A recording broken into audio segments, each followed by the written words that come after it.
बिस्मिल्लाहिर्रहमानिर्रहीम। अस्सलाम वालेकुम viewers, city cooking YouTube channel पर आपको खुश आमदीद। अब फिर मैं हाजिर हुई। आज मैं लाई हूँ आपके लिए रवायती साग की ऐसी रेसिपी कि जब आप इस तरह से बनाएंगे तो हैरान रह जाएंगे जी कि इतने मज़े का बनता है और इतना नरम जैसे मक्खन हो। तो चलते हैं रेसिपी की तरफ। रेसिपी शुरू करने से पहले मेरी आपसे रिक्वेस्ट है, अगर आप चैनल पर नए हैं तो चैनल को सब्सक्राइब कर लें, बेल आइकन को प्रेस कर लें और वीडियो को एंड तक देखा करें, 1 सेकंड के लिए भी स्किप ना किया करें। तो चलिए अब शुरू करते हैं। इधर सबसे पहले ये मैंने साग लिया है, ये मेरे पास गंदले हैं, तकरीबन 3 किलो ये मैंने गंदले लिए हैं। तो अब इन गंदलों को मैं साफ़ कर लूँगी। इनके ऊपर ये बारीक सा छिलका होता है, तो इसको अगर हम उतार लें तो साग जो है बहुत जल्दी से गल जाता है, ऐसे मक्खन जैसा नरम हो जाता है। इसके साथ थोड़ा साग गलने में ज़्यादा टाइम लेता है, तो अगर हम इसको छील लें, इसका छीलना कोई मुश्किल नहीं होता, तो ये बहुत जल्दी से गल जाता है। इस तरीके से सारी जो गंदले हैं इनको मैं छील लूँगी, इसके ऊपर से छिलका मैं उतार लूँगी। इधर मैंने सारी गंदलों को छील लिया है। तो अब इनको इस तरीके से पकड़ के एक मुट्ठी सी मैं बना लूँगी हाथ की मदद से और इसको मैं बारीक बारीक सा काट लूँगी। इधर मैं छुरी ली है, छुरी की मदद से मैं इसको बारीक बारीक सा काट लूँगी। तो हम जितना ज़्यादा साग को बारीक काटेंगे तो ये उतनी जल्दी गल जाएगा। तो इसको जब भी हमने काटना है बारीक बारीक सा काटना है। अगर हम इसे ज़्यादा मोटा काटेंगे, बड़ा बड़ा सा काटेंगे तो ये गलने में ज़्यादा टाइम लेगा। तो ये देखें, ये मैंने इसको काट लिया है, इसे मैंने इस तरह से बारीक बारीक सा काट लिया है। तो ये मैंने पालक लिया है, इधर मेरे पास 2 किलो पालक है। तो पालक को जब भी हमने लेना है उसको इस तरीके से साफ़ करना है, उसमें से पत्ते चुन के हमने बराबर करने, क्योंकि इसके अंदर काफ़ी पत्ते ख़राब होते हैं। तो इनके आगे वाले डंठल उतार के इसको भी बारीक बारीक सा हमने काट लेना है। तो ये देखें, मैंने पालक को भी बारीक बारीक सा काट लिया है।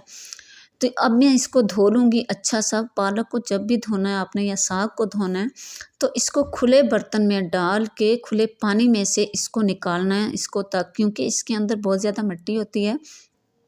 तो जब हम खुले बर्तन में से इसको धोएंगे, पानी के अंदर से इसको निकालेंगे, तो फिर मिट्टी जो है वो नीचे बैठ जाएगी, साग के अंदर मिट्टी नहीं रहेगी। तो अब मैं डाल दूँगी इसको। ये मैंने कढ़ाई ली है, कढ़ाई के अंदर इसमें से मैं साग डाल दूँगी। तो ये दिखने में साग ज़्यादा लग रहा है, सारा कढ़ाई के अंदर नहीं आएगा, क्योंकि इसके अंदर बहुत ज़्यादा पानी होता है। जब हम इसे पकाएंगे तो थोड़ी देर में जब इसका पानी जो है वो खुश्क हो जाएगा, ये बहुत कम हो जाएगा। तो इस तरीके से साग इसमें मैं डाल दूँगी। तो अब मैं इसके अंदर डाल दूँगी पानी।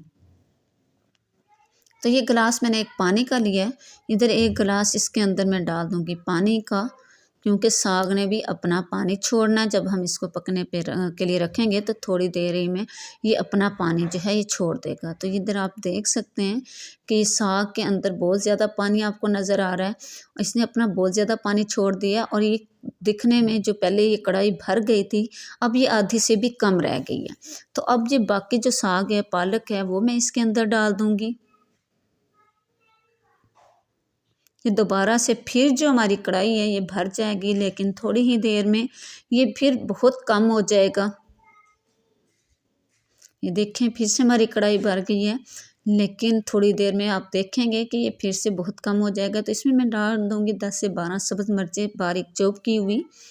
इसमें आप साबुत भी डाल सकते हैं, वो भी इसमें गल जाती हैं, लेकिन जो उसके ऊपर छिलका सा होता है वो जो है वो इस साग के अंदर मिक्स नहीं होता, तो इसलिए मैंने सब्ज़ मिर्चों को चॉप करके डाल दिया। तो ये लहसुन अदरक जो है इनको भी मैंने ज़रा थोड़ा मोटा मोटा सा कूट के डाल दिया,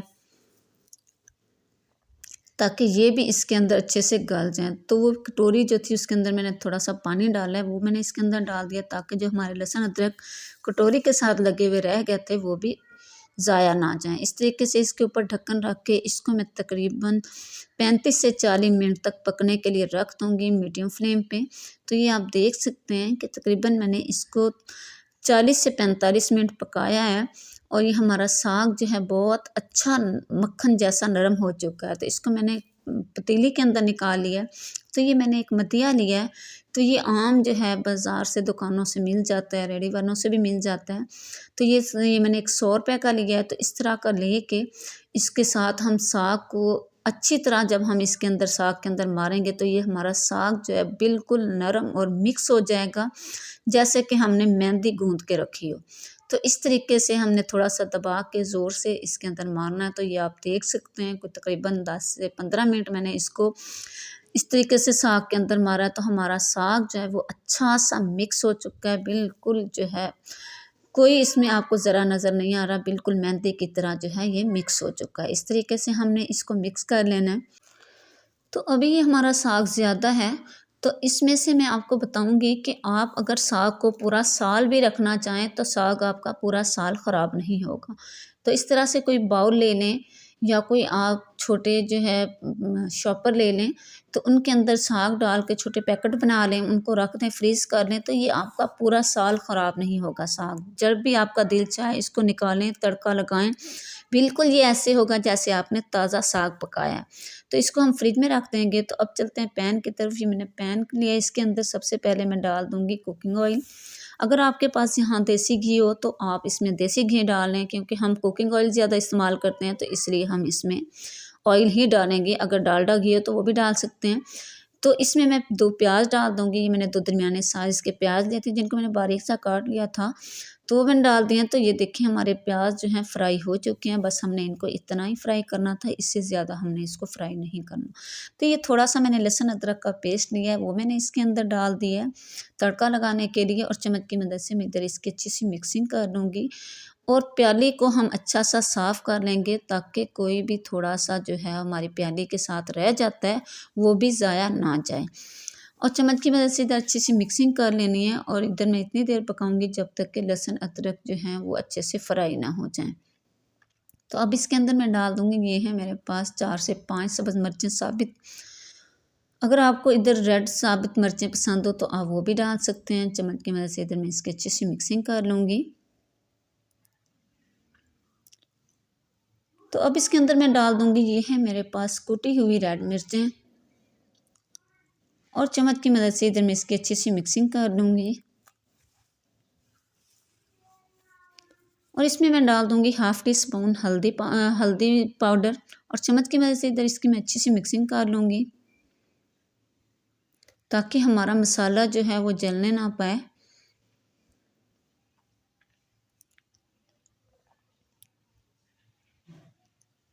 तो हमने साग के अंदर गरम मसाला नहीं डालना, साग वैसे ही गरम होता है, तो इसके अंदर आपने हरगिज़ गरम मसाला नहीं डालना। हाफ़ टी स्पून मैंने इसमें रेड मिर्चों का पाउडर भी डाल दिया है, थोड़ा सा कलर लाने के लिए। तो मैं इसमें 1 टीस्पून डाल दूँगी नमक, आप अपने टेस्ट के हिसाब से थोड़ा ज़्यादा कर सकते हैं। तो हमारा तड़का तैयार हो चुका है। तो अभी चलते हैं साग की तरफ। साग को मैंने चूल्हे पे रख दिया था, जो इसके अंदर ज़ायद पानी है, ताकि वो खुश्क हो जाए। तो अब ये जो तड़का मैंने बनाया था वो इसके अंदर डाल देंगे, और पैन को हम अच्छा सा साफ़ कर लेंगे चम्मच की मदद से, ताकि हमारे जो थोड़ा बहुत पैन के साथ रह जाता है वो भी ज़ाया ना जाए। और साग की हम अच्छी सी मिक्सिंग कर लेंगे, और इधर हम इसको 4 से 5 मिनट तक इसी तरीके से पकाएंगे। तो अब इसके अंदर मैं डाल दूँगी, ये है मेरे पास कटी हुई सब्ज़ धनिया, मज़ीद टेस्ट के लिए और खुशबू के लिए। तो इसके नीचे फ्लेम भी मैंने बंद कर दिया है। तो अब चलते हैं इसकी फ़ाइनल लुक की तरफ। तो अगर अभी तक आपने मेरे चैनल को सब्सक्राइब नहीं किया तो प्लीज़ मेरे चैनल को सब्सक्राइब कर लें। ये आपकी तरफ से हमारी हौसला अफ़ज़ाई होती है। तो ये देखें, माशाल्लाह माशाल्लाह हमारा साग जो है बहुत ही मज़े का तैयार हो चुका है। इसके अंदर से माशाल्लाह माशाल्लाह बहुत अच्छी खुशबू आ रही है, इसका टेस्ट तो माशाल्लाह सुभान अल्लाह बहुत अच्छा आया है। और उम्मीद करूँगी आज की रेसिपी आपको बहुत पसंद आई होगी। अगर रेसिपी पसंद आए लाइक करें, शेयर करें, सब्सक्राइब करना ना भूलें। इजाज़त चाहूँगी सिटी कुकिंग यूट्यूब चैनल की तरफ से। अगली वीडियो तक के लिए अल्लाह हाफ़िज़, अस्सलामु अलैकुम।